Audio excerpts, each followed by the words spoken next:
Hey, Beau, why do we lose curiosity? It's a really, really good question. I mean, why should we lose our curiosity? Because it is so essential to our well-being. So I want to take you through, I love the topic curiosity, and it's actually one of the C's of the Lab of Misfits education program. So I want to take you through what is it, why is it good, what does it do for us, how do we lose it, why do we lose it, and how can we get it back or maintain it. So first of all, what is curiosity? It's the fundamental need or strong desire to know something. In fact, I would go further to say it's to understand something, the need to understand. And there's a real distinction between knowing and understanding, but it's a different recording. But if any of you are interested in that, please send us in a question and we'll address that difference between knowing and understanding. But curiosity is essential for our survival. During evolution, we needed it. Why? Because the world changes, and if you don't change with it, you get selected out. Life is movement. Curiosity is that desire and that need to move. Okay, so it's so important that evolution gave us what we call an intrinsic reward. When you experience curiosity, you get that wonderful positive feeling. You activate the reward centers of your brain. Your brain releases more serotonin, that wonderful feel-good neurotransmitter. And actually it does so in the same way, in some sense, as sex and food, right? Both of which we know to be essential for not only our survival, but the propagation of our species. Curiosity is at the same level of these things. Isn't that remarkable? It also activates other parts of your brain. And so curiosity gives you that intrinsic reward, that desire to step into the very place we evolved to avoid, which is not knowing.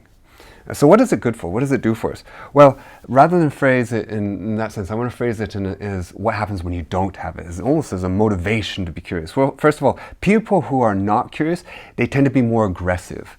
They are more defensive. You ask a question, it's like they give you a defensive response rather than one that's far more engaging. They tend to be more anxious people.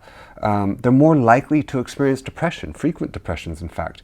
They're less resilient to social rejection, right? So if they're very sensitive to what other people think about them, and they're perceived to be less attractive. So when you're curious, this is an antidote to your anxiety, your depression, your anger, your defensiveness. You're going to be more resilient. You're going to be more attractive, even physically attractive to another person. And in other words, curiosity is also essential for good quality relationships. And we know that the quality of your relationships is one of the primary, if not the primary indicator of your longevity and well-being during your longevity, right? When a couple have a relationship, a love, a friendship that's grounded in curiosity, the desire to understand the other person as well as oneself, it increases intimacy.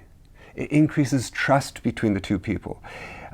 People who are curious are better able to read the other person, better able to read the situation, to read life.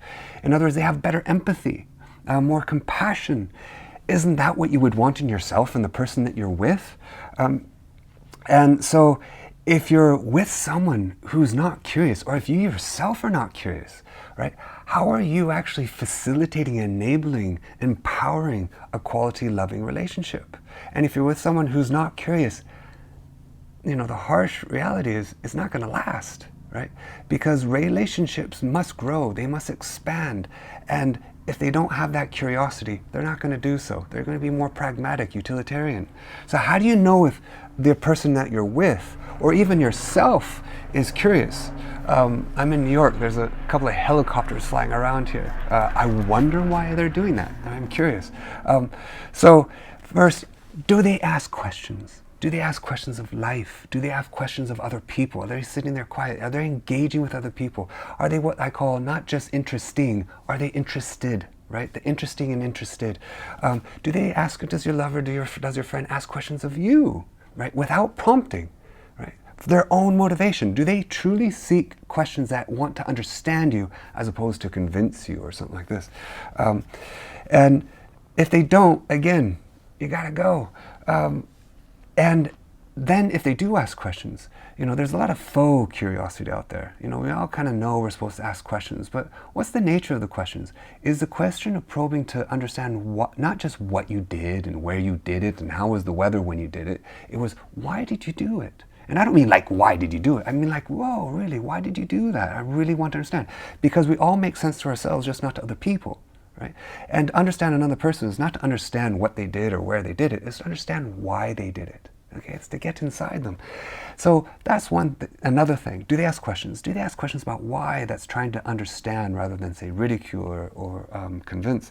And then how many layers deep do their questions go? Like, how are you feeling? Oh, not so good. Oh, that's a shame. They're gone, right?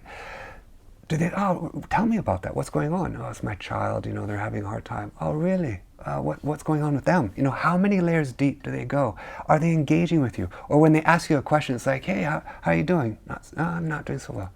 Oh, sorry, what was that? Oh, sorry, it's just on my phone. I mean, we are so distracted, so easily distracted. Are they asking a question they actually want to know the answer? Or is it a faux curiosity? And again, if not, okay.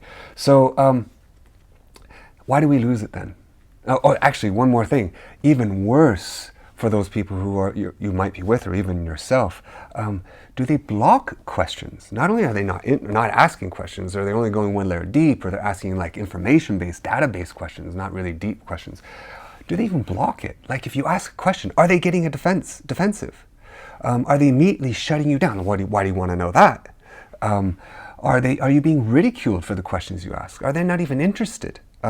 More than interested, are they actually blocking your curiosity? And this leads us into how we lose it. We're born with curiosity. It's within our brains. It's in some sense within our bodies, right? Our skin is wired to explore the world around us. Our ears are projected, forward here to explore what's in front of us. Our eyes are arranged so that we can have 3-dimension. We're constantly exploring the world through our eye movements, right?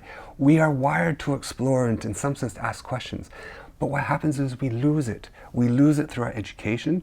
We lose it through ridicule, through defense. When you were little, for instance, you might have asked a question and then the immediate response was, that's stupid, right? You shouldn't be asking that. Oh, you must be an idiot. Or defensive,ness. Oh, why are you asking me that? It's accusatory, right? So you get shut down. So you quickly learn, because we also have a need to be social, to feel connected, that, oh, that was a bit dangerous. That's a bit risky. And the fact is, asking questions is a risk. In the wrong environment. In the right environment, the right loving environment, questions are beautiful. They're celebrated, right? But asking a good question is hard, and it can also take a risk. But true friendship, true lovers, they welcome it, they want it, and they seek it within each other. But that's one way we lose it. Basically it's fear, right?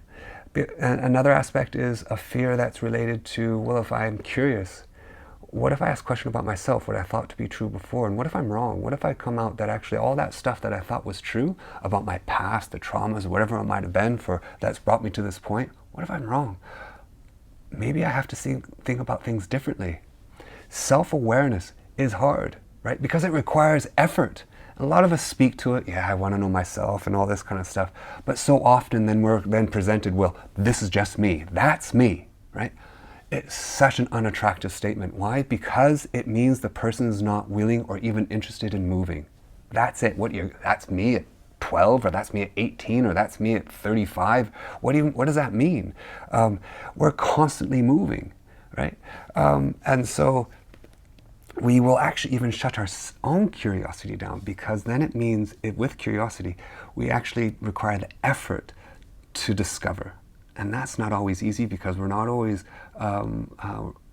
okay with what we might discover. Okay,